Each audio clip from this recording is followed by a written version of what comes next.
If you are looking for business ideas for businesses that involve children, not necessarily that they are the one that you target, but you target the parents, because parents, let's just be honest, we're going to buy a lot of things for our kids. And we need a lot of things for our kids. So if you're thinking of business ideas or things that you can do that involve parents doing things for their kids, this video is for you, and you want to click the like and subscribe button because you don't want to miss out. If you're coming here for the second time, thank you. And if you're new, welcome to my channel. My name is Tumi and I am a digital marketing specialist. I also own a small business, and hopefully it's going to be a big business soon. Okay. So I'm in the manufacturing space. So I'm talking from experience, I'm talking from learnings, and I'm talking from seeing what worked for my other customers, and I'm talking from research that I have done regarding the businesses. So if you are all about business, you definitely need to subscribe to this channel. Let's get started anyway. The first business, of course, is starting a creche. If you already have a home, and you were thinking of starting another business or getting a side hustle, or you have other people that can look after kids, then having a creche is something that you can consider. Now, you do need to register a creche. They need to come and check. So you need certificates for this. They need to come and check that the environment where the kids are going to be is safe, and also, of course, for the educational purposes, it's where it's supposed to be.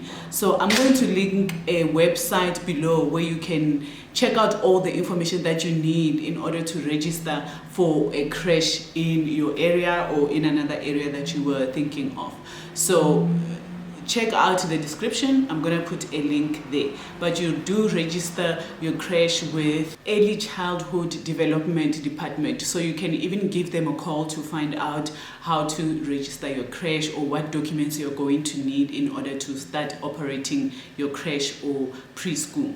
Now, things that you are going to need when you register, of course, you start with the registration process. You are going to need funds. You're going to need to make the space nice, child-friendly, buy all the equipment, the tables, the chairs, the learning things, and of course some creches say that parents need to buy the stationery for kids and books, but you do need to have some books so that you can educate the kids.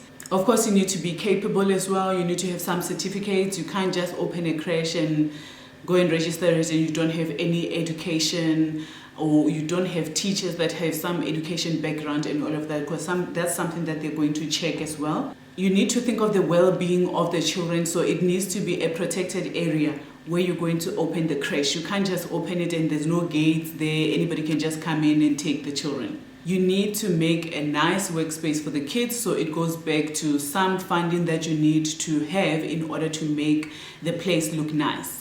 And then you're going to need to market your creche. So as nice as it may be and as easy as it looks that you just open a creche and come, you need to market your creche, especially if you're going to charge a bit higher. So you need to convince people and the parents near you that you are the best creche for their children to go to.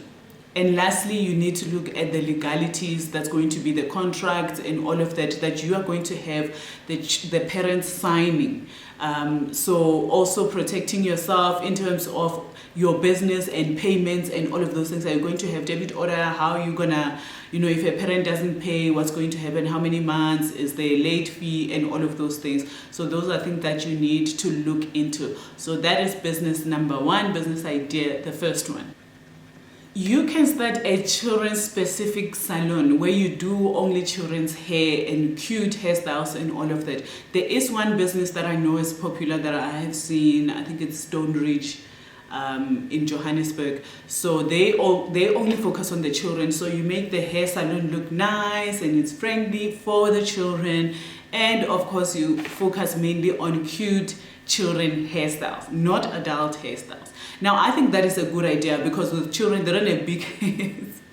So you're able to finish the hairstyles very quickly. You can charge really well. So if you're somebody that likes doing hair, consider specializing in children's hair. And children need to do their hair quite often because let's be honest, they go to creche, the hair comes back a mess. You did it a week ago, but it looks like it's been done 2 years ago. So they're going to keep on coming back and wanting to support your business.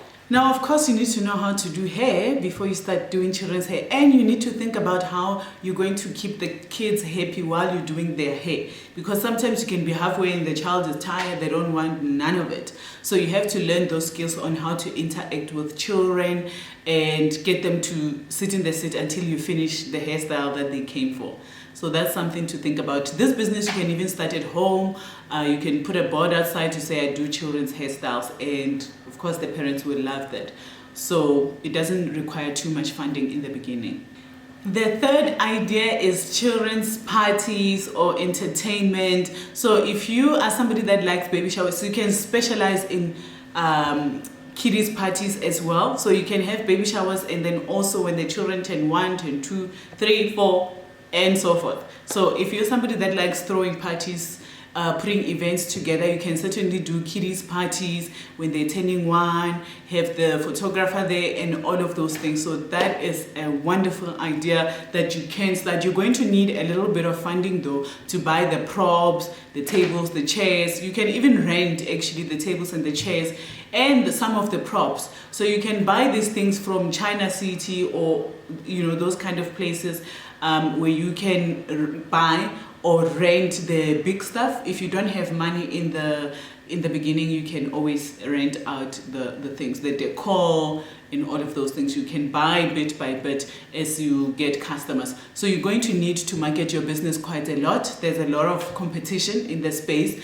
but it depends on which area you stay at and what kind of parties you throw. So you can stay in a area where you think that people don't have money, but people will be willing to spend a lot of money on a first birthday for their kids, or somebody's turning 5, they would be willing to spend money. So that's something to think about as well, an idea to consider.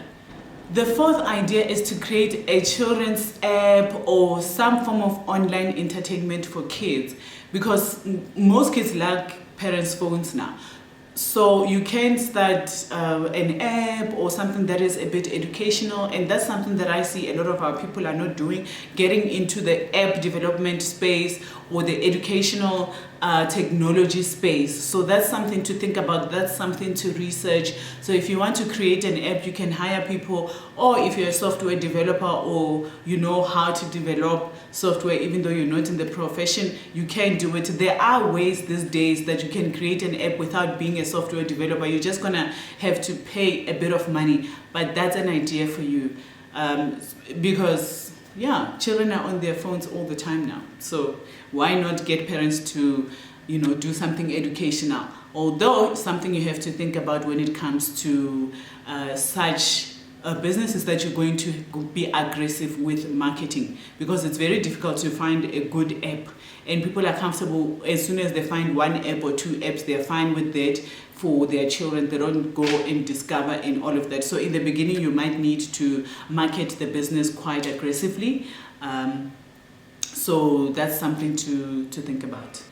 The fifth idea, and this one is my favorite, I like it quite a lot, and that is children's photography. So like we said, you can have parties, so you can be a photographer that goes to the parties and take photos. I actually haven't seen this where somebody takes photos of the other children and they pay and you give them their picture. I know there's ways that you can take pictures to print out and give to people right away. I've seen people do it at the malls. They give people the picture, or now you can even send the pictures electronically, via email or Bluetooth or whatever to the parents, and they pay you. So you can attend parties, have a photo booth, have a place where you can take nice pictures, or you can have your own studio. So if you don't have money for a studio yet, you can always buy a couple of lights, buy a camera, and start attending children's parties as a photographer and have a photo booth. So that's something to think about as well. I think that is it for the ideas. I have these 5 ideas, and if you like them, save them and let me know which one you're thinking of starting. See you in the next video.